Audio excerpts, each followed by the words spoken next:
Counting आज सकाळपासून सुरू होतं. सगळ्यांचं लक्ष तिकडं होतं.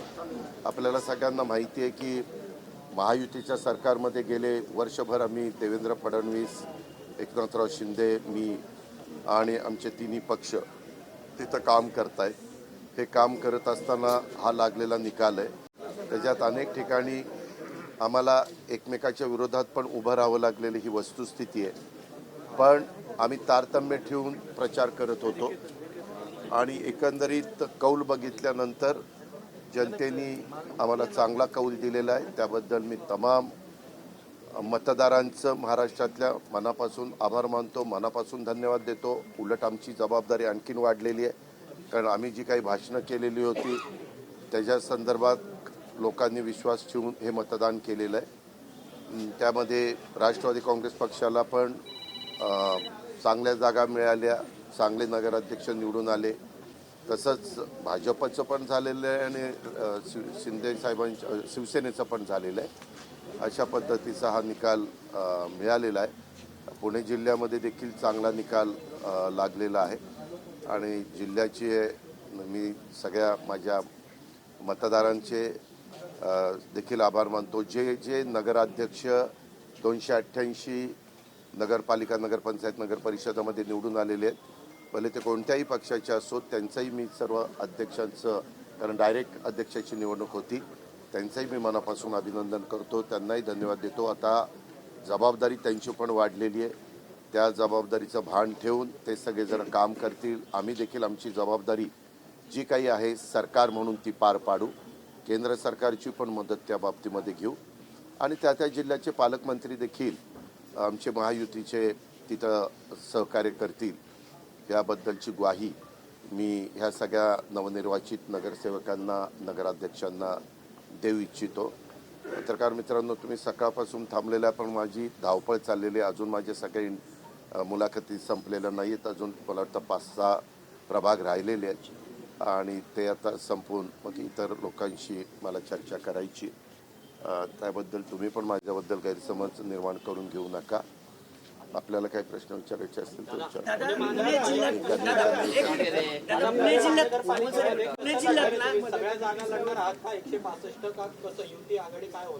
तेव्हा मधल्या काळामध्ये तुम्ही प्रश्न विचारल्यानंतर मी आणि मुख्यमंत्री एका कार्यक्रमाच्या करता आलेलो होतो. त्यावेळेस मुख्यमंत्र्यांनी त्याच्याबद्दलचं सूतोवाच केलेलं आहे आणि तो सूतोवाच केलं आहे.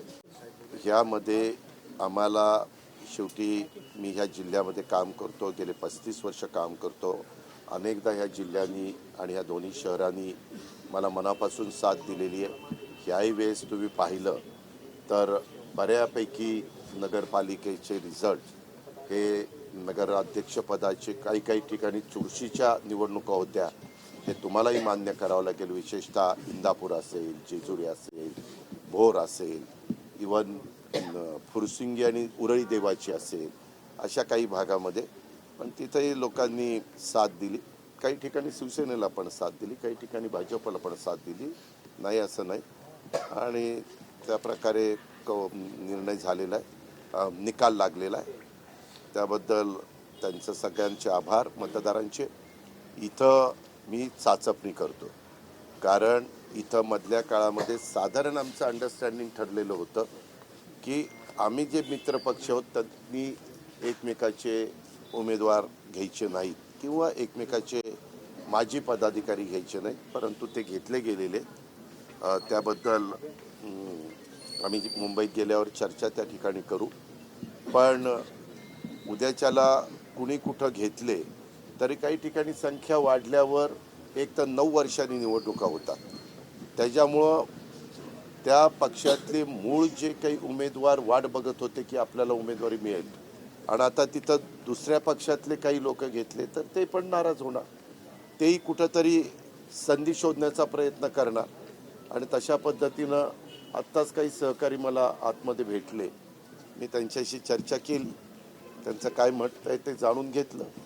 शेवटी आता इथं जे जे पक्ष आपापले उमेदवार देतील ते सगळा हाच प्रयत्न करतील की चांगल्यात चांगलं चारीचा प्रभाग व्हावा, चारी प्रभागातले ताकदीचे उमेदवार हे आपल्याला उभे करता यावेत, अशा प्रकारचा प्रयत्न हा सर्वांचाच राहणार आहे, तसा माझाही राहणार.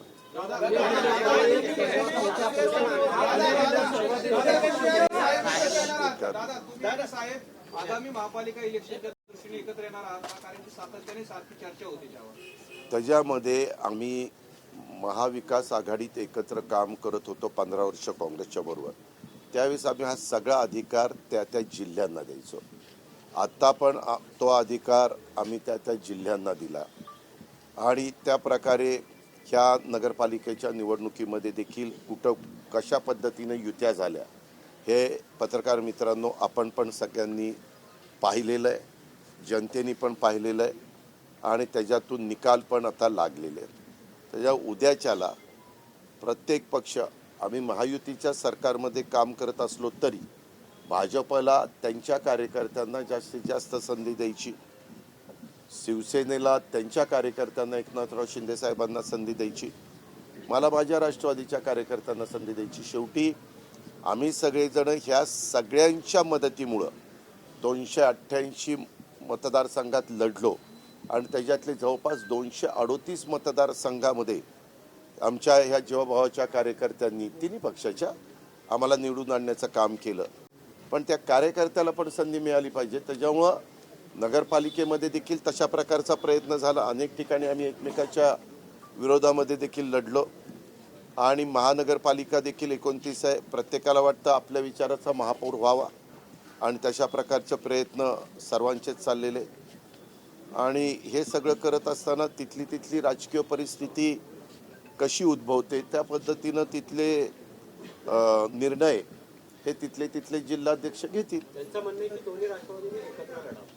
ते म्हणतात की अजित पवार तुम्हाला भेटून गेले, तुमचं काय त्यांना मार्गदर्शन राहणार आहे? मी सांगितलं ना, त्यांनी तिथल्या जिल्हाध्यक्षांना, शहर अध्यक्षांना भेटावं आणि त्याच्यातनं काही समन्वय साधता आला तर पाहावा. पण तुम्ही सकारात्मक आहात, साहेबांसोबत जाऊन युती केलं तर आपला फायदा होईल, लढावं असं तुम्हालाही वाटतं? त्या संदर्भात हे का साधं गणित आहे पत्रकार मित्रांनो.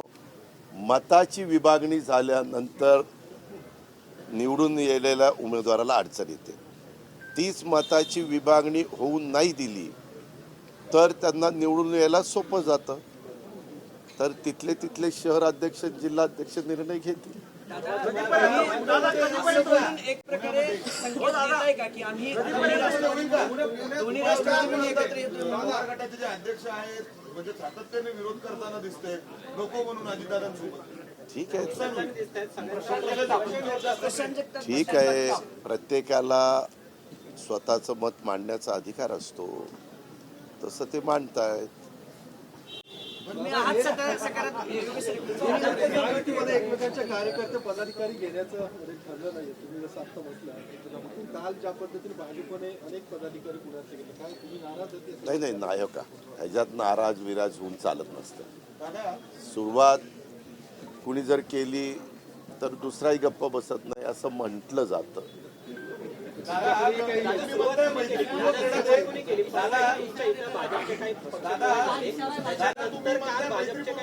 मात्र भाजप तुमचे अनेक नगरसेवक इन्कमिंग त्यांच्याकडे जोरात आहे, म्हणजे अर्थात ते रोखणार कसं तुम्ही? जरा धीर धर, त्यांचे आपल्याकडे येणार आहेत. जरा धीर धर, घाई करू नको. रोज आपल्याला बातम्या द्यायच्यात ना. 24 तास आपले चॅनल चालले पाहिजे ना बाबा. आता काय करतोय त्यात गारठाय. दादा आपल्या संपर्कात आहेत का भाजपचे काही नगरसेवक? मी आता मला निरोप आला, त्यांना आपण दवाखान्यामध्ये ॲडमिट केलेलं आहे. डॉक्टरांचं म्हणणं की म्हणजे त्यांच्या जीविताला धोका नाही, काळजी घेत आहेत. घडायला नको होतं परंतु उत्साहाच्या भरात कधी काही घडतं. त्याची काळजी सगळ्यांनीच घेतली पाहिजे. दोन्ही राष्ट्रवादी एकत्र येणार कधीपर्यंत निर्णय होईल दादा? कुठे?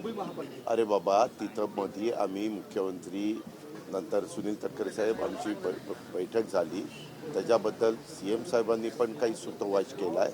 आम्ही पुन्हा आता 2 दिवसांनी जाऊ, म्हणजे मी उद्या पण बहुतेक इथंच थांबले कारण इथं पण बऱ्यापैकी काम दादा आहे दोन्ही राष्ट्र आणि त्याच्यानंतर मग गेल्यानंतर त्याच्याबद्दलची चर्चा करू.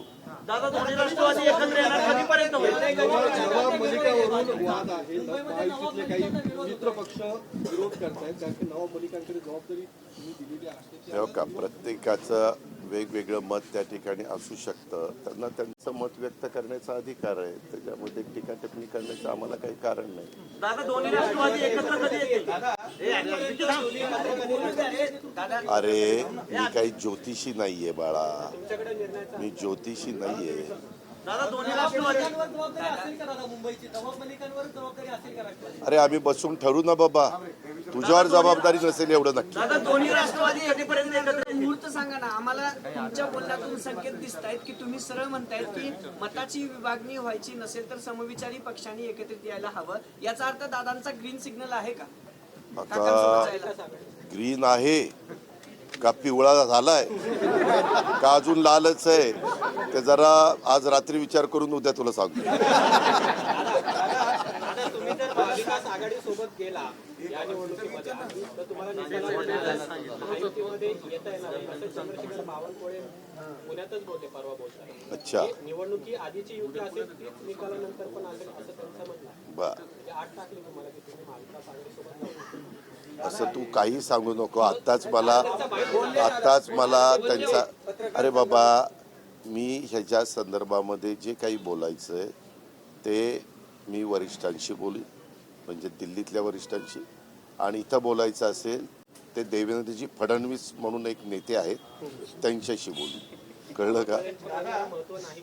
नाही नाही, सगळ्यांच्या बद्दल महत्व आहे. तुझ्याही प्रश्नाला खूप महत्व आहे तसं त्यांच्याही म्हणण्याला महत्व आहे. दादा तुम्ही आज पुन्हा निकालातून दाखवून दिले की अजित पवारच पुणे जिल्ह्याचे दादा आहेत. कारण नाही रे नगर परिषद- एक मिनिट, तसं नाही. सगळ्या आमच्या जीवाभावाच्या कार्यकर्त्यांनी काम केलं, मेहनत घेतली, कष्ट केले. एक तर 9 वर्ष माझे कार्यकर्ते संधी मिळण्याची वाट बघत होते. 9 वर्ष जाऊ द्या, पण 4 वर्ष तरी, 4 वर्षापूर्वी निवडणुका लागायला पाहिजे होत्या. पण हे चित्र महापालिकेत दिसेल ज्या पद्धतीने आज आम्ही अरे मी काही मनकवडा नाहीये. मी कुठेही निवडणुका लढवत असताना माझं विजन चांगलं असतं, त्या शहराचा चांगला विकास झाला पाहिजे अशी माझी भूमिका असते. आणि मला ज्या ज्या ठिकाणी कामाची संधी मिळते तिथं मी मनापासून काम करतो. तिथं मी अजिबात राजकारण करू इच्छित नाही. त्या भागाचा विकास करण्याच्या करता जेवढं काही आपल्याकडं असणाऱ्या पदाचा उपयोग करून त्यांना मदत करता येईल ती मदत करण्याची गेल्या अनेक वर्षाची माझी पद्धत आहे. दादा सातारा जिल्ह्यातील सावरी या गावामध्ये आपल्याला फटका बसला असं वाटत नाही का? कुठला महायुतीमध्ये आपलं स्थान आता तिसऱ्यावरती आलेलं आहे. पहिला भाजप, दुसरी शिवसेना, तिसरं तुमचं आहे. मग आता मी कमीच जागा लढवले होते ना. त्याच्या संदर्भामध्ये मला त्याच्यात वेळ त्या ठिकाणी कमी मिळाला. तरी देखील आम्ही जेवढ्या काही जास्तीत जास्त प्रचाराच्या निमित्तानं जाता येईल. तुम्ही तर बघत होता मी दररोज 7 सभा घेत होतो. माझे इतर सहकारी पण सभा घेत होते. आम्ही त्याच्या संदर्भामध्ये आम्हीच समाधानी आहोत. मी मगाशी प्रेस नोट पण काढलेली आहे, ट्विट पण केलेलं आहे. ह्याच्यातनं आम्ही कार्यकर्ता पण आमचा समाधानी. आत्ता इथं पण अनेक जण एकमेकाला पेढे वाटत होते. पण अजून आम्हाला काम करणं गरजेचं आहे. एकमेकांवरती अशी काय रायगडमध्ये प्रदेशाध्यक्षांवरती अनेक जण बोलते. उदय सामंत असतील, भरत गोगवले असतील, म्हणजे विजय झालेला आहे त्यावरून त्यांच्यावरती टीका केली जाते. नाही, त्याच्यामध्ये तिथलं पद्धत जरा वेगळी आहे. मी मध्ये देखील नागपूरला काही लोकांशी बोललो, उदय सामंतांशी किंवा भरत गोगावलेंशी असं मी बोललेलो आहे. त्याच्यातनं बसून मार्ग काढावा लागेल, कुठं तरी पुढं मागं सारखावं लागेल. हा रायगडच्या पालकमंत्री पदाची क्रीडा आहे.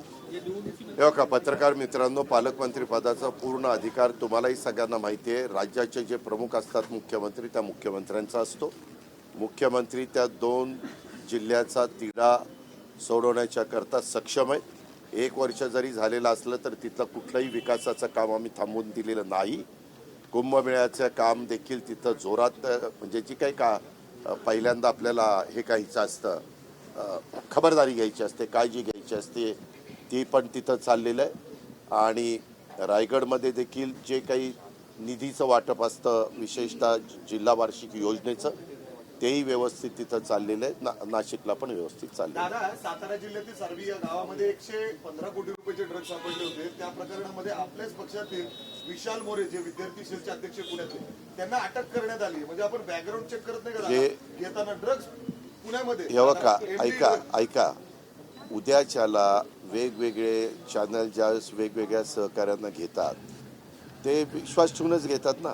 आपल्याला काय माहिती की ते एखादी गोष्ट चुकीची झाली तर चुकीचं समर्थन आम्ही अजिबात करणार नाही. ती विकृती असते. अशा लोकांना आम्ही थारा देखील देणार नाही.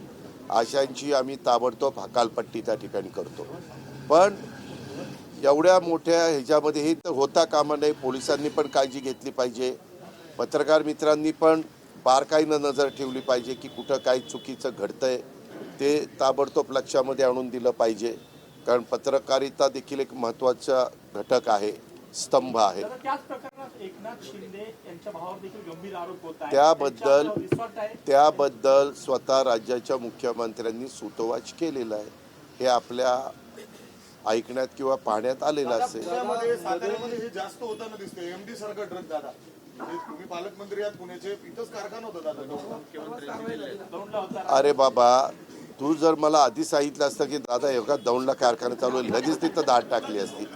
आम्ही पोलिसांना ज्या सूचना द्यायच्या त्या दिल्या, दोन्ही CPना दिल्यात, SP ना दिल्यात. आणि मी नेहमी त्यांना सांगतो, मी मुख्यमंत्र्यांच्या देखत, तुम्ही पत्रकार मित्रांनी कितीदा तरी ऐकलं, राजकीय कुणी दबाव किंवा काही तिथं करण्याचा प्रयत्न केला तर त्याला अजिबात भीक घालू नका, त्या दबावाला बळी पडू नका. तुम्ही बघताय पत्रकार मित्रांनो, यंदाच्या वर्षी जिल्हा वार्षिक योजनेतनं आपण त्यांना इन्फ्रास्ट्रक्चर म्हणून गाड्या, CCTV कॅमेरे, जे काही त्यांना लागतं, कॉम्प्युटर वगैरे, किती गोष्टी दिलेल्या आहेत.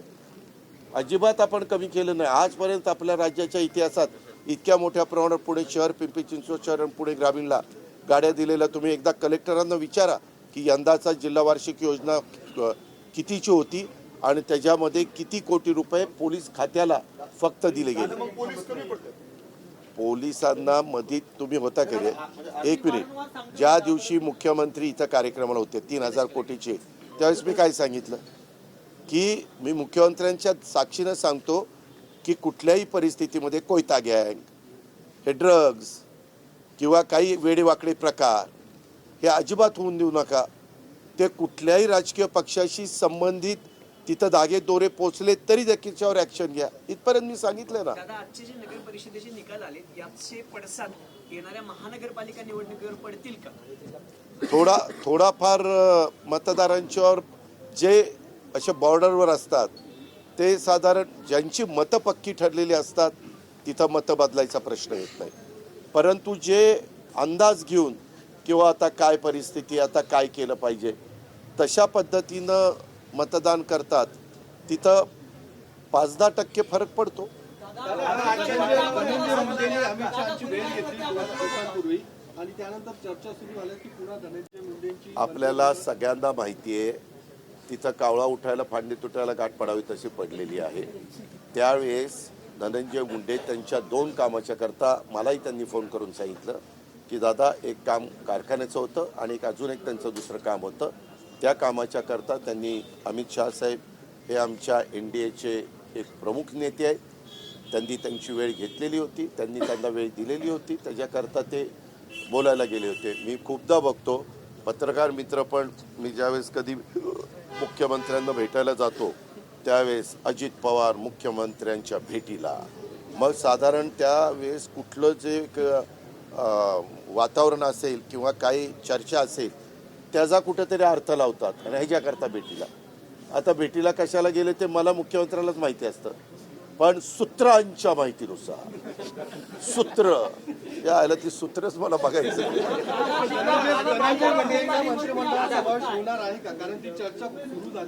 आपल्याला एक माहिती का, ह्या सगळ्याच्या संदर्भातला अधिकार हा राज्याचे प्रमुख या नात्याने मुख्यमंत्री महोदयांचा असतो की नाही. त्या संदर्भामध्ये मुख्यमंत्री काय तो योग्य तो निर्णय घेतील. हा माणिकराव कोकाटेंची जागा रिकामी झालेली आहे. थांब ना, एवढी काय घाई झाली? थांब जरा कळ काढ जरा. इतकी घाई करू नका. मला वाटतं ते सुप्रीम कोर्टात का काहीतरी गेले. असू दे. अरे सगळा लोड टाकला तरी पेलायची ताकद आहे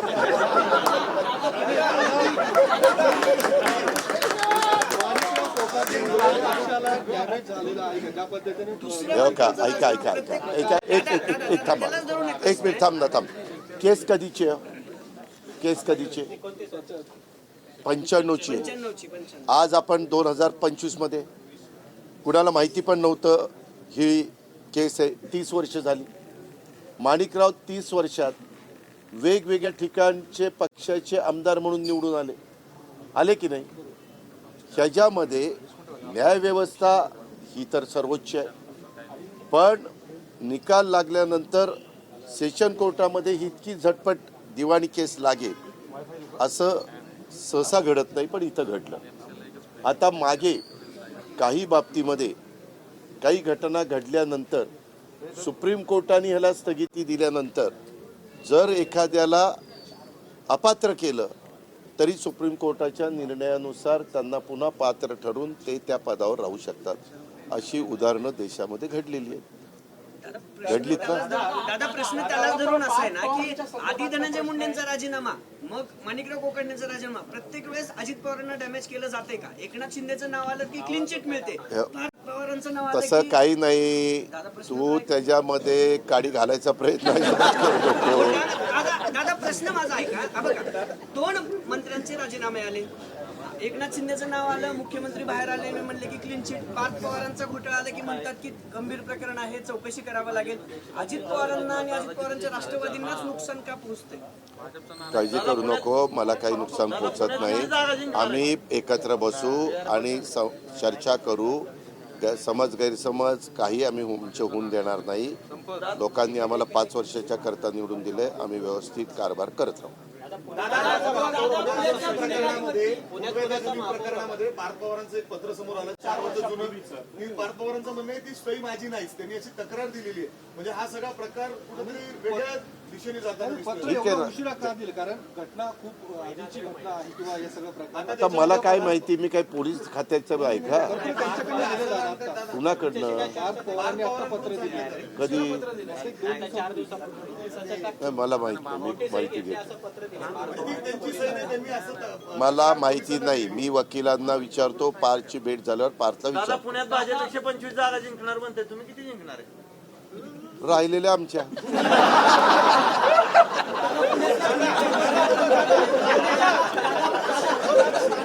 हे बाद झालं. आता मी तुला